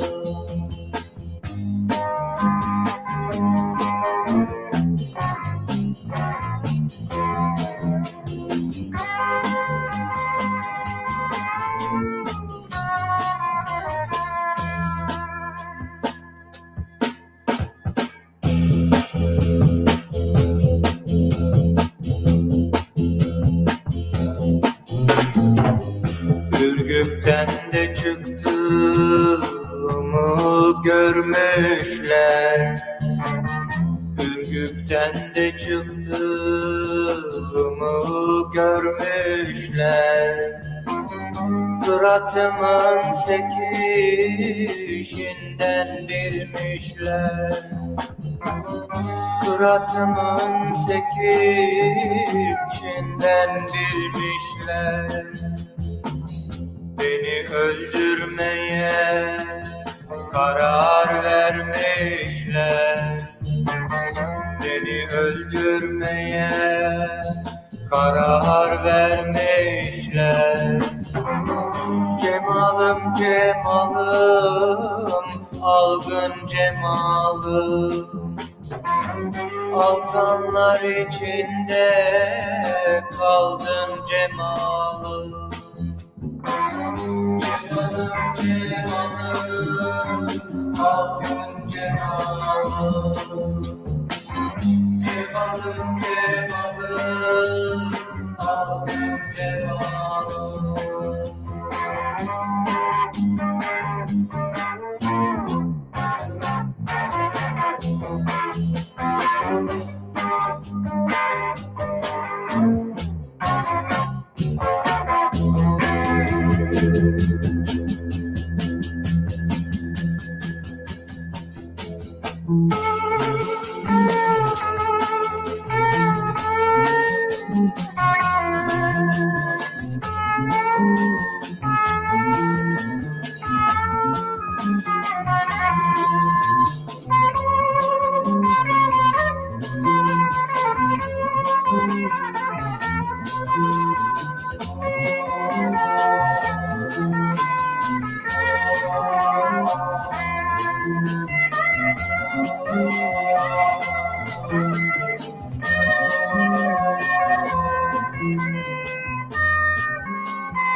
Naiz irratian, bigarren kafea.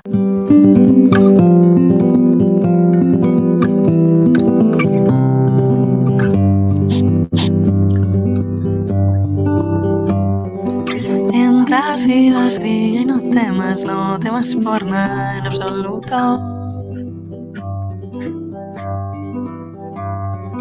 La vida dura poco y el tiempo se merece bien su tributo. Ez da erraza bizirik gauden. Norbaitek mutatu gabe dauka ordenagailua. Ei, ke guai dela. Zu zaude mutatu gabe zure mikrofonoa. Ei, bai. Bale, berritzein? Ei, sei. Bale, berriz. Bagoaz, bai. Bagoaz aurrera. Hemen bigarren kafean arazo teknikoak ere gertatzen dira, eta.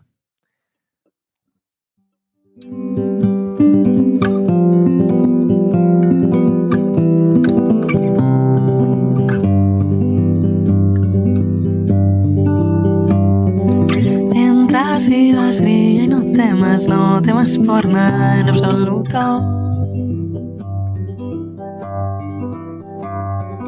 La vida dura poco y el tiempo se merece. Ez da erraza bizirik gauden tarte honetan une oro dirdir egin edo eta dizdiratxu sentitzea, badakizue. Abiadurak, zarata, jendea. Será mejor dejarlo así kantatu duenik bada. Akaso hobe izango delako gauzak bere horretan ustea.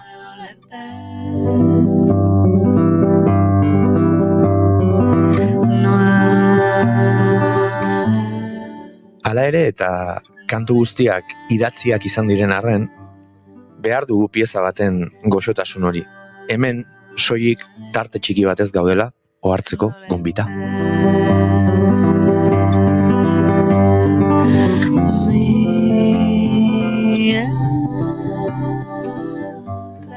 Eta aitortu behar dizuet gure gaurko gonbidatuaren azken lanak ni behintzat atera nauela inertziatik eraman nauela arnasgune eder bezain ieskor batera.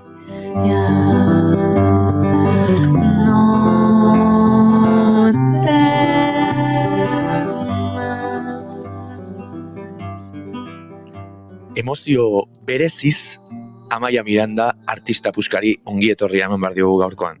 Gitarra jole, konpositore eta ekoizlea da bera, eta gitarra bidelagun hitzen sentsibilitate poetiko nabarmen baten gerizpean gainera, egiten duenak merezi du gelditu eta lasai arnastea. Mientras vivas brilla izena du bere bigarren lan luzeak aurreko ostiralean kaleratu zuen, eta ni pospozik nago. Zergatik? Azken egunotan, eta azken asteetan ere esango nuke, ondoan izan ditudan doinuen sortzailea, gaur parean dudalako. Beraz, ongi etorri Amaia eta mila esker bat zure disko berriagatik, eta bi gure gonbita onartzeagatik. Zer modu zaude? Kaixo, eskerrik asko zuri, haze zarrera polita. Merezi dezu hori eta gehiago ere bai. Mientras vivas brilla bigarren lana kalean da, jada, Amaia, eta pixkat, beti galdetzen diegu gonbidatuei, kalera ateratzen den edo erditzen den ume hori bezala, zer sentimentu duzun orain barruan, aurreko ostiralean atera zen, baduzu ustu denaren utxune hori, egindeakoarekiko arrotasun bat, nekea, indarra dena, zer sentimendu pilatzen dira orain zure barruan, diskoa kalean ikusita? Bueno, pixkat hori dena, ez da? Azkenean, niri asko gustatzen zait diskoaren prozesuak luzatzea, ez izatea aste bateko edo hilabete bateko prozesu bat, baizik eta beti hilabetetan zehar egiten dut, batez ere diskoak hor usteko eta gero denbora pasatzen denean ikusteko ea mantentzen diren ala ez. Eta orduan diskoa pasaden urteko uztailan amaitu nuen. Orduan ja da beste garai bateko gauza iaia. Orduan orain urduritasuna sentitu dut azkenengo egunetan eta ere nekatuta egon naiz, baina pozik nago, de que ya esté fuera. Kuriosoa iruditu zait hori, ez dakit ondo ulertu da, baina ala balin bada epic moment iruditu zait, da zuk usten duzu beti esaten da bidea dela ez, ederrena, baina behin lana egindakoan alako tarte bat ikusteko ea lana bukatu eta hilabete batzu berandago sentimentuak hor jarraitzen duen. Bai, hori da. Bai. Eta ere ederra. prozesuaren bitartean ere hilabeteak usten ditut. Aha. Osea, adibidez diskonekin hasi nintzen otsaian grabatzen otsaian martxoan, eta gero apirilan gelditu nintzen hilabete oso bat, krisia izan nuelako diskoarekin, eta zein zen, bale, geldituko naiz, eta ea gero ekainean hau mantentzen dena da ez, osea, tartean diskoaren prozesuan zer ere hori gertatzen zait. Kuriosa, bueno, krisiak ere, bai, ezagunak zaizkigu, eta batez ere sormenaren munduan nola egoten diren gure lanarekiko perspektiban gorabera hoiek. Hala ere, bide horretan, Cuando se mueren los amores lehen diska 2022an kaleratu zenuen, okerrez banago, eta diskorrekin alderatuta, prozesu berri honi ekin zenionean, jarri zenion buruari erronkaren bat, hau da, zure buruari esan zenion hau errepikatu, hau ez, edo, nik uste dut, bigarren hau izango dela, baina edo naturalki etorri zaizu, eta naturalki etorri den horri ireki dizkiozu ateak nolakoa izan da aurreko diskarekin alderatuta prozesu hori. Zieran izan nuen oso ideia loka, edo, pentsatu nuen diskoa etxe batean grabatu nahi nuela, eta etxe bakoitzeko logela bakoitzean egitea abesti bat. Eta orduan publikoarekin egitea, eta bidai bat osatzea etxean, bueno, ideia hori izan nuen. Polita. Baina, bai, ideia hona zen igual, beste disko baterako. Baina gero, Jan Biles da nazketak egin duen teknikaria, eta bera, beti, nik esaten duen dela nere, hirugarren belarriaz, beti berarekin entzuten ditugu toma guztiak, eta bere ikuspuntua oso baliagarria da niretzat. Eta orduan, berarekin hitz egiten proposamena, hasi ginen abestiak entzuten, zenik diskoa buruan neukanean, egin nuen errezidentzia artistiko bat, eta bertan entzun nituen mugikorran dauzkadan nota guztiak, eta orduan antolatu nuen, en plan, bale, 20 abesti daude, eta ze izan behar da diskoa. Orduan, berarekin hitz egin da ikusi genuen abestiak ez zirela hori egiteko. Behar zutela, giro lasaiagoa grabatzeko, eta, bueno, abesti asko ere etxean grabatu ditut, nire etxean, zen eretzat ere, alba dut, abestiak grabatzen ditut sortzen diren egunean. Ze uste dut freskotasun bat dagoela gero errepik ezina dena. Orduan saiatzen naiz hori egiten, beti ez da posible, baina badaude pare bat abesti diskoan horrela egin ditudanak. Uste, 3-4 minutu dara matzagu elkarrizketan, eta jani hemen nire blog de notas pertsonalean existitzezana buruan da ideia batzuk hartzen ari naiz, baina zure musika entzun da gainera, aipatzen dituzune auto horiek izugarrizko zentzua dute zeni. Azken egunetan ere zure diskoa entzuten egon naiz, eta entzungo zenuen eta beste elkarrizketetan ere esango zizuten, baina egia esan adjetibo bat bilatzekotan euskeraz biluzia hitza da, indar handien ez niri behintzat burura etortzen zaila dana, eta hau galdetu behar nizu, baina erantzun duzu akasoia da, hori autu bat ere badela sentitzen dut, eta zuk sentitzen duzula, gertutasun eta berehalakotasun horretan duela esan behar duzunak edo transmititu behar duzunak indar gehiena, Zoritxarrez esango nuke gaur egun hori salbuespen badela, baino hala sentitzen duzuzuk ere bai? Bueno, niretzat gauzak horrela egitea erabaki politikoa da. Osea, uste dut gaur egun estimulo asko dauzkagula eta musikan ere eta sortu dugula erreferente batzuk ez direla errealak eta uste dut hori ez dela osasuntsua, osea, azkenean entzuten duzu jendea abesten eta hori ez da abesten duten modua eta entzuten duzu disko bat eta badaude mosketa, osea, ez zaizu heltzen pertsona horrek egin alduena, benetan egin alduena, eta niretzat importantea da nire akatzak heltzea. Eta ez dudana ondo egiten ere heltzea, hor geratzea. Azkenean niretzat disko bat argazki bat da, eta orduan era horretan ulertzen dut. Baina uste dut ez nagoela hain bakarrik. Osea, igual mainstreamean ez dela hori gertatzen orain, baina badaudela artistak hori egiten dutela oraindik, eta, bueno, sortez. Eta ala izan dadila. Hori da. Bai, jode, ederra, bota duena, ondo apuntatu hor aipuak, Julen agia ez bururik altxaga beharrin ez. Tope ere. Zure musika entzunda ere, nola ez, gitarra aipatu behar da ezinbestean, txikitatik pentsatu nahi dut itxatxita auki duzune bide laguna dela, baina galdetu nahi dizun ere, lehen off record pixka bat hitz egin dugu, nolako bide laguna den gitarra zuretzat. Aipatzen ari zaren naturaltasun hau helarazteko orduan, zer eskaini dizu zure bizitzan, eta zer eskaintzen dizu gitarrak, eta zer kentzen dizu, hori ere apuntatuta neukan, zerbait kentzen badizu.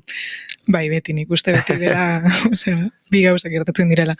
Ni gitarra jotzen hasi nintzen 6 urte nituela, nire gurasoak beti musika asko entzun dute, eta kontzertuetara joan gara, beti, osea, jasaldira Gasteizkoa, Donostikoa, Getxokoa beti joan gara. Eta orduan musikarekiko maitasun handia eman didate opari bezala. Eta orduan, aitak nahi zuen saxofoia jotzea, eta amak gitarra, eta azkenean gitarraekin geratu nintzen, eta gero haiek medikoak dira, eta egun baten esan zidaten, baina musika egin nahi duzu? Eta nien plan, baina, si ha sido vuestra culpa, osea. Baina, eta orduan, horrekin ezagin nahi nuen izan dela bizitzako erlaziorik luzeena gurasoekin batera.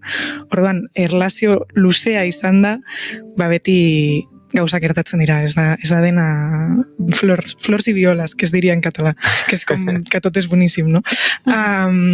Orduan, niretzat, gitarra maitatzen dut bihotzez, baina ere, gorrotatu dut pilo bat, eta karo, ni gitarrako ikasketatek egin nituen, esmuken Bartzelonan, eta bizi naiz duela urte asko, eta momentu horretan exigentzia dago handian eukan nerekin, bai, eta ez zegoen gelditzeko tokirik, beti hobeagoa izan behar nintzen, eta gehiago ikasi, eta gero momentu batean, ez dakit, igual 22 urteekin edo, klik bat egin nuen, ze ulertu nuen nik miresten ditudala artista asko ez daukatenak ideia. Ez dakitela zer egiten duten gitarrarekin edo eta emozionatzen naute, berdin. Orduan ulertu nuen ez zela beharrezkoa gitarrista hoberena izatea zeo zer transmititzeko. Eta hori ulertzean egin nuen egin nuen ariketa izan zen gauzak kentzea, eta ikasitakoa ere ahaztea. Eta orduan horrela heldu nintzen, orain egiten dudanera edo. Ederra, hori hemen apuntatuta neukan ere, ikasketak egin ostean hor, prozesu bat izango zelako ere, nola esan, teoria, baina teoria edo ikasi beharrekoak, komila jartzen ditut horiek, interiorizatu edo barneratzaren barruan, noiz bat ere iritsiko zen sormena, geltoki bezala, ez da? Hori gaztetatik zenuen zerbait bezala sentitzen duzu edo klik horren baitan etorri zitzaizun ere zure barruan zegoen regazoan dagoen argi hori esaten duzu bezala zure diskoan, hori ere kaleratzeko gogoa sormena, noiz txertatu zenuen instrumentuan txikitatik edo pixkat bidea eginda zenuenean? Txikitatik, goratzen dut, igual 8 urterekin edo 7 urterekin heldu nintzela gitarrako klasera eta partitura bat egin nion irakasleari, en plan, hau konposatu dut. Eta beti abestiak egin ditut, bai, 12 urte nituela abesti asko egiten nituen, beti hor egon da, baina karo, gero lan atera zitzaidan beste musikarien alboan jotzen edo, eta nire musika bigarren tokian utzi nuen. Eta orduan konturatu nintzen egun betean, hori egin nahi nuen azela, eta orduan denbora eman behar diozula, eta zaindu behar duzula hori egin nahi baduzu. Zu epelean landu behar dela, ez da? Disko berriaren gaitegiari erreparatuz behintzat, nik sentitu dut, bizitzaren ieskortasun eta hauskortasunaren aldarri bat badagoela, baina era berean oso positiboa eta eraikitzaia den argiz beteriko mezu bat. Hori ere pentsatu duzu, naturalki atera zaizu edo, aurretik bazenuen diskonen ez alderdi musikala, baizik eta mezua ere nolakoa izan bar zuenaren zirriborro bat bazenuen? Ez, berez normalen ez dakit zeri buruz hitz egingo dudan diskoetan. Gertatzen dena da hori abestiak aukeratzen ditut, eta orduan abestiei begira ikusten dut, bale, honi buruz hitz egiten dute. Badago hemen gai bat, gai komuna den gai bat, ezta? Baina ez dut aukeratu, gainera askotan abestiak ateratzen zaizkit, eta ez dut aukeratzen, ez da hizkuntza, ez da gaia, ez da ezer, ateratzen da, eta nik kanal bat bezala funtzionatzen naiz.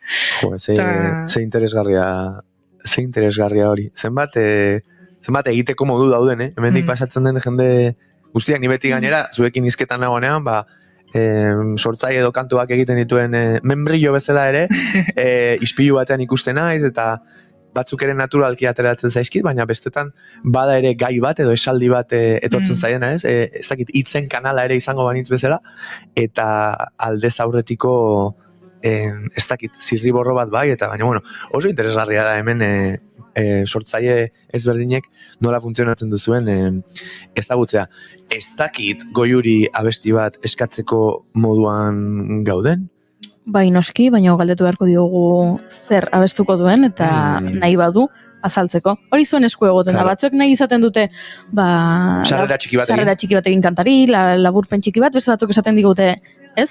Hitz egin dezala abestiak, zu aurreratuko, hori zure esku. Bai, igual bai, hori, abestiak hitz egin dezala bai, baina jo ingo dut gustu handiz.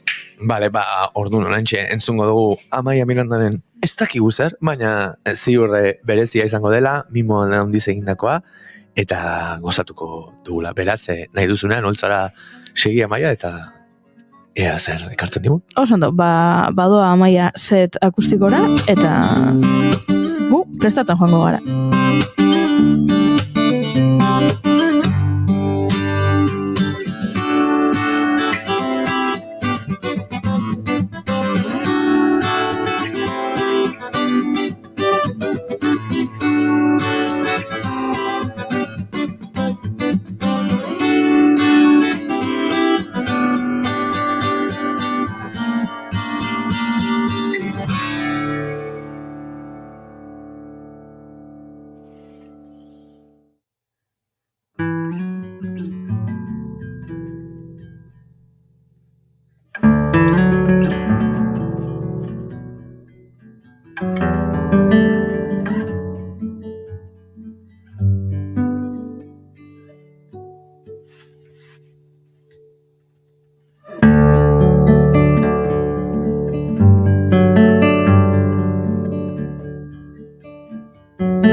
aquí, de paso, que estamos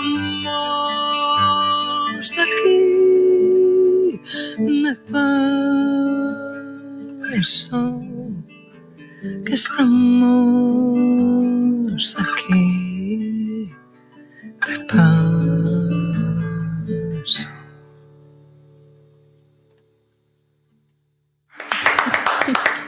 Txalo eta bueno. Bueno. Baina zer dau, Bueno. Bueltan da hemen, Amaia Miranda gure elkarrizketa setean. Hau bete hortz, Bai. zur eta lur. Eta beste gauza asko. Gainera, aprobetxatuko dut jo duzune abestiari, baneukan hemen elkarrizketan, banekien momentu batean sako nago jarri behar nintzela, eta orain aprobetxatuko dut. Nik aitortu behar dizut, Amaia, zure diskonek, bai, alteratzen nuen aurrelapen kantuak, zein ostean etorri denak, pertsonalki izugarri lagundu didala, maia pertsonalen, zen, bueno, ni ere bizitzen ari naiz egoera pertsonal bat, ez da dramatikoa, ez da gutxiago ere, baina sentitu dut horren soinu banda bezala, izen ere, sormenarekin zerikusia du prozesu honek, eta ni ere biluzten ari naizela sentitzen dut. Lehenago, arropa gehiegi ez zoten nuenaren sentsazioa, eta beste askoren lanak ere bai, baina zureak bereziki lagundu dit, biluztasun hori lehen lerroan jarri, eta maitatzeko. Galdetu nahi nizuna da, zuri ere musikak ematen dizu zure prozesu pertsonal hoien ez dakite bozgora jo izatearen almena, ez? Bistan da, baina galdetu nahi nizun nola bizi duzun hori ere, intensidadea aipatu duzu leno, krisiak eta gailurrak izango dira, nola bizi duzu hori eta nola eusten zaio horri? Bueno, niretzat musika da bizitzaren oparirik handiena, osea, bai alde batetik musikari begira, bakarrik musikari begira, eta ere gero musikaren alboan dauden gauzei, ezta? Ezagutzen duzun jendea eta partekatzen duzun hizkuntza, musika azkenean niretzat da hizkuntza bat, eta besteekin hitz egiteko erabiltzen duzuna, ezta? Eta erabiltzeko, hitz egiteko era sakon batean gainean. Orduan, niretzat izugarrizko oparia da, eta ere, bidai asko egin ditut musikarengatik, eta, bueno, baina orduan inspirazio handia da beste musikariak entzutea eta diskoak entzutea, baina gero nagoenean ere diskoa egiten prozesu horretan saiatzen naiz hilabete batzuk musikarik gabe egotea. Eta bakarrik hori jartzea el fokus egiten dudanean. Eta bai, eske azkenean uste dute referente asko ditu dela eta hori beti entzuten dela egiten dudan lanean, baina saiatzen naiz hori, horizontetik dena kentzen eta bakarrik egotea belarriak itzita horretan jarrita. Kuriosoa da, zen ez da lehengo aldia entzuten dudala horrelakorik, ez dakit bere garaian, izen handi bada, baina uste dut ni oso zarean izen Tame Impalako Kevin Parker tipoak ere aipatzen zuen, musika asko entzutekoa zela, baina bere prozesu kreatiboetan ere behar zuela alako isiltasun bat, eta hilabetetan ez zuela beste inoren musikarik entzuten, eta zaila izan behar da hori ere bai, ateatzen dian temazo guztiekin egunero, baina bai, ulertzen dut azkenean badela autu bat ere, pixkat babesteko leheno aipatzen zenuen norberaren barne mundu hori, ez? Zen gainera, egunerokotasunean hor dago, gure barne munduarekin une oro bizi gara, baina batzutan behar izaten du ere ambiente edo egoera konkretu bat azaleratzeko modu biluzi batean. Hemen ere, apuntatutan eukan, sentsibilidadean arira, aipatu ditugu sinpletasuna, aipatu dugu soinua, gitarraren soinua, lehen ere esan duzun esaldi bat asko gustatu zait, akatsak ere heldu daitezen, ez? Entzulearen gana, edizio fisikoare pixkat gainetik aipatzea arren, eta bideogintza, eta single ateratzen dumean, hor ere badaude auto estetiko batzuk oso interesgarriak, eta galdetu nahi nizun, gitarrari eta komposizioari ematen zaion garrantzia bera ez dakit, baina garrantzia ematen diozu ere musika bera ez den gaur egun artista biltzen duen mundu ikusentzunezko, somatiko, ez dakit nola ditu, baina ulertzen didazu zer esan nahi duan, edo garrantzia ematen dioten den eskutan uzten duzu, edo nola bizi duzu ere prozesu hori gaur egun ezinbestekoa Bai. dena dirudi, gainera. Hori buruz badaukat kontrako sentsazioak. Alde batetik, niri zinema asko gustatzen zait, eta irudiak, argazkiak asko gustatzen zaizkit, orduan nire musikaren mundua sortzea asko disfrutatzen dut. Baina beste aldetik, banaiz haterra, egun hauetan, hori badagoela askotan irudia musika baino lehen, ezta? Eta hori zait bat ere gustatzen, uste dut soroak bihurtu garela, eta azkenean musika egiten gaudela, ezta? Eta hori da zaindu behar duguna, eta gero bestea badator atzetik, baina nik, niretzat uste dut hori, batzutan irudia etortzen dela, eta gero igual akaso musika.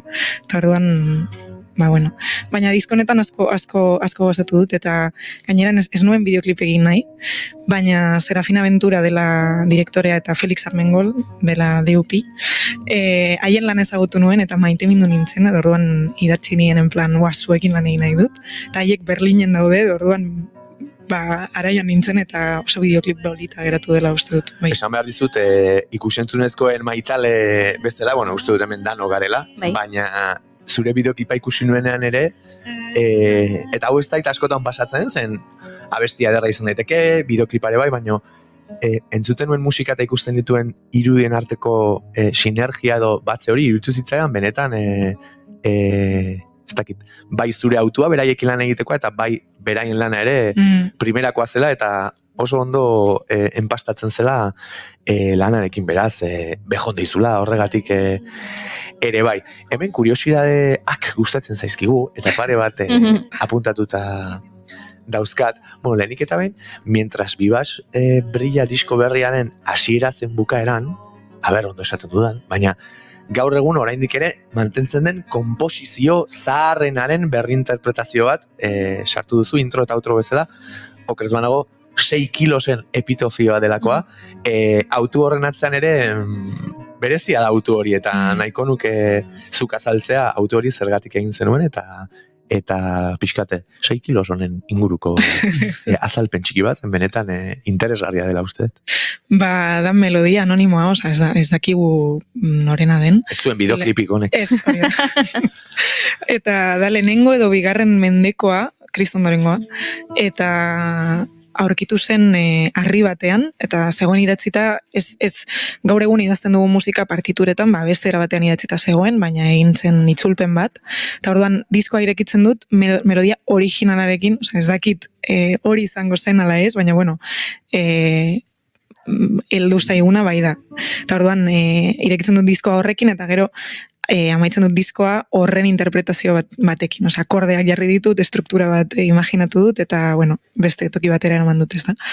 Baina melodia hori ezagutu nuen 16 urte nituela, edo historiazko klasea, konservatorioan, eta geratu zitzaidan melodia, ez dakit, magia zeukala iruditu zitzaidan, eta geratu zitzaidan, eta gero urtero etorri zait atzamarretara, eta joan naiz jotzen, eta baina zaitu nintzen grabatzen lehenengo diskorako, eta ez nuen harrapatu. Zen eretza eta bestiak harrapatzen dira. Eta batzutan, ezin duzu harrapatu, eta orduan ez nuen sartu lehenengo diskoan, eta diskonetarako aurkitu nuen, ez dakit, grabatu nuen beste mikro batekin, oso zintazko mikro zaharrarekin apurtuta zegoela, eta oso soinu bereziarekin, eta oso nekatuta nengoela ere, egun horretan, eta atera ziren tomak, bai introa, bai outroa, eta esan zen, horrela bai, utziko dugu diskoan. Eta bai. Ze darra, asko gustatzen ari zait, unea edo momentua kaptatzeko duzune prestutasuna, eta gainera ez da erresa izan behar, zen hor auto asko egin bar dira, lehen hori aipatu dituzunean 30 edo ez dakizen bat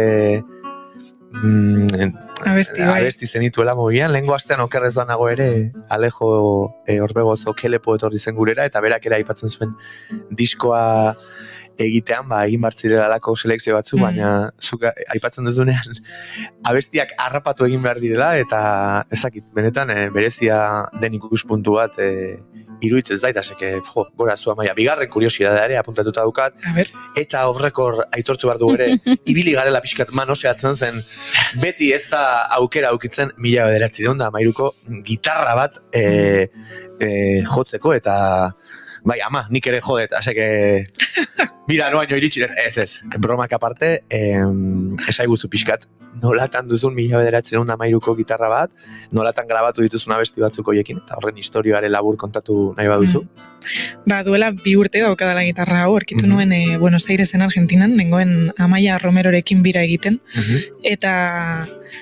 Bueno, ez neukan gitarra eresteko asmorik, baina neuen paseo bat egiten kaletik, eta justo ikusi nuen eskegita eskaparate batean, eta maite mindu nintzen. Baina momentu horretan ezin nuen erosi, edo sartu, eta orduan, esan nuen, bueno, pues esta. Eta pasatu ziren pare bat egun, eta berriz ikusi nuenean izan zen, bale, seinale bat da. Frogatu behar dut gitarra, eta oso gitarra, bueno, 1913koa da, eta gainera Valentzian eginda, gero Buenos Airesera joan zen, eta orain, penintzula voltatu da nerekin, osea, bidai handia izan du. Badakigu zeinek eraman zuen Buenos Airesera? Ez, ojalá. Ja, historio poli izango litzateke, jakitea nola amaitu zuen. Investigatuko dugu. Edo asmatuko dugu. Eta gainera askotan gertatzen da, garai hartako gitarrak ez daudela ondo. Eta ezin direla jo, eta erabili zuzenekoetan, eta hau, zegoen oso ondo jotzeko. Orduan, opari bat izan da. Eta gainera niretzat gitarrak haiekin abestiak ekartzen dituzte. Orduan, gitarra hau izateak egin dit abesti batzuk konposatzea, beste gitarrarekin ez zirela sortu. Osea, eman dizkit abesti batzuk. Eta orduan, diskoko abestiezko gitarrarekin sortu dira. Orduan, badago diskoan abesti bat deitzen dela Santa Fe 1480, dela dendaren elbidea, Buenos Aireseko dendako elbidea. Ze abesti hori izan zen lehena, gitarrarekin egin nuen lehena. Eta ez diguzu igual, hori joko diguzu igual gaur hemen, zen ekarri duzu, ez duzu guri erakusteko bakarrik ekarri, ez da? Hori izango da, kasu bigarren kantu bezala joko diguzuna edo beste bat? Bueno, sorpresa utziko dugu gerako. Misterioa, bai. Gustatzen zait. Naturaltasuna eta sentsibilitatea, baina misterioa, bai. Izan behar delako goiuri. Bueno, aurrela goaz, eta niri ere pertsonalki asko interesatzen zaidan gauza bat, bada, gainera euskerak ematen du letra bat bakarik aldatu zalako joku bat egiteko aukera, eta da, afizio eta ofizio hitzaren arteko amildegi, zubi, parakaidas, ez dakit nola ditu, baina asko gustatzen zait nola letra bakarrak eman dezaken eta ze zama duen, ez da? Zuri galdetu nahi nizun, nik badakit, baina entzulea jakin dezan, pixkateren nola tartekatzen dituzun gauza horiek afizio zena eta txikitako joera bat zena ofizio bihurtu duzu, modu batean edo bestan, aipatu duzu beste jende askorekin jotzen ibiltzen zarela, pentsatzen dut horrek ematen dizula ere, tarteak gero zure proiektuei eusteko, oreka hori nola lortu duzu hori ere, ez da erresa, nola bizi duzu hori? Ba, ez dakit nola lortu dudan. Bai, benetan, justo atzo Janekin hitz izketan nengoen telefonoz, Jan nere teknikaria, eta gogoratu nuen, esan niola, duela 10 urte edo, nola bizi naiteke musika, musikaz nola bizi naiteke. Eta esan zidan, sesio musikaria, izan behar zara sesio musikaria, eta ni esan nion, baina hori nola egiten da. Eta esan zidan, bueno, urteekin ikasten, eta karo, ni momentu horretan nengoela gitarra klasikoa ikasten, eta ez nekien gitarra elektrika ondo jotzen tal, pentsatu nuen, hori ezinezkoa izango da. Eta orain, hori egiten dut bizimodu bezala orduan, ez dakit nola lortu dudan. Urte asko izan dira, asko jo egin dut. Beti me apuntado todos los saraos, eta guzti dut hori ere lana eman didala, ze azkenean ez dut ia inoiz ez etzezan, orain bai hasi naiz ez etzezaten, ze bestela Tetris bat da egutegia, baina bueno. Eta, ni oso pozik nago, ze hori egitea, eta gainera, akonpainatzen ditudan musikariak oso onak dira guztiak, inspiratzen didate, Gorka Urbizu, Cristina Rosenbinge, Maia Romero, orduan, bueno, ez dakit ja, galdera astu dut. Oso ondo erantzuten ari zinean, pixkat igual, niri gustatuko litzaidake maila pertsonalean jakitea, maila praktikoan esan duzu, baina zuk barruan nola bizi duzun zen askotan, batzen dira ez, eta badago zubi egintza bat, besteekin egiten duguna, eta batzutan, ez nuke esan nahi bat lehengo mailakoa denik eta beste bigarren mailakoak, baina gaurko elkarrizketan argi geratu da ere, zurea den hori horrek behar duela sutondo epel bat, eta askotan ajetre horrekin, egin behar hoiekin, naiz eta disfrutatzen ditugun, ez dela erresa izaten, maila praktikoan baino, Google kalendarren koloreak baino, esaten nuen nola bizi duzun maila pertsonalen, ematen dizu ere, besteekin aritzeak, nola txertatzen duzun hori zure lanean, zure laneko sentsibilitatea ere pentsatu nahi dut txertatzen duzula bestengan, pixkat hori nola ematen zen, zure buruan maila, psikologikoan edo praktikoan baino gehiago, bai. Bueno, nik beti tarteak gordetzen ditut nerekin egoteko, eta nere musika zaintzeko ere, ze lehen ez nuen egiten, eta orduan, karo, hilabeteak pasatzen ziren, eta ez neukan denborarik nere musika zaintzeko. Orduan, hori zaintzen badut, estoy en paz con todo lo demás. Osea, horretarako tarteak badaukat, egin dezaket edo zer. Eta gero, karo, esaten nuena, ez da, osea, niretzat, adibidez, Gorkak musikarekin konektatzeko daukan kualitatea edo, nik era berean konektatzen naizela sentitzen dut, eta bandako musikari guztiak ere, orduan hori gero esenatokian gertatzen da, eta oso gauza polita da, eta gero hori nire musika ere kontaminatzen du era batean. Eta hori proiektu guztietan gertatzen da, eta orduan ezakit, niretzat oso gauza riko, da interesgarria. Eta bestela, nire proiektuarekin bakarrik egongo banintz, izango litzateke ezakit. Osea, ez aspergarria, baina batzutan aire freskoa behar duzu, beste gauzak egitea behar duzu. Bi gauzen elkar bizitza hori da. Sano bat, ez da. Bueno, Amaia, iritsi zaigu pixkate agur esateko tartean, normalean kontzertuak eta aipatzen ditugu, baina gaurko elkarrizketa eta gero Amaia Miranda zuzenean ikusi nahi duena, aukera izango du. Sartu da lan pixkat, entzulari ere etzaio dena eman behar, eta lan pixkat egin dezatela. Lehenengo bat esan dezakegu ez da. Bai, bota. Apiriak 6 Bilbon orkestuko dut, eta... Hori da, han izango gea batzuk entzat. Eskerrik asko Amaia Miranda, banekien gaurko elkarrizketa highlight bat izango zela, izugarrizko gogoa nuen, eta bota dituzunak nere egingo ditut, zure abestiak bezala, eta izan dezazula sorterik handiena zure bidean, eta ez dakat beste zer esateko, pospozik nago. Pospozik etorri naiz, eta are pozika honoa. Kalo, bigarren abestiare, ez dugu aurkeztuko, dana sorpresa. Ez dena sorpresa. Vale, Amaia Miranda ekarri dugun bigarren sorpresarekin, agur esango diogu gaurko programari. Esan bezala eskerrik asko Amaia gurera etortzagatik, eta saio honek bigarren kafe izan du, beraz hartuko dugu bigarren kafe bat beste egun batean. Zoaz bigarren kantua eskintzera.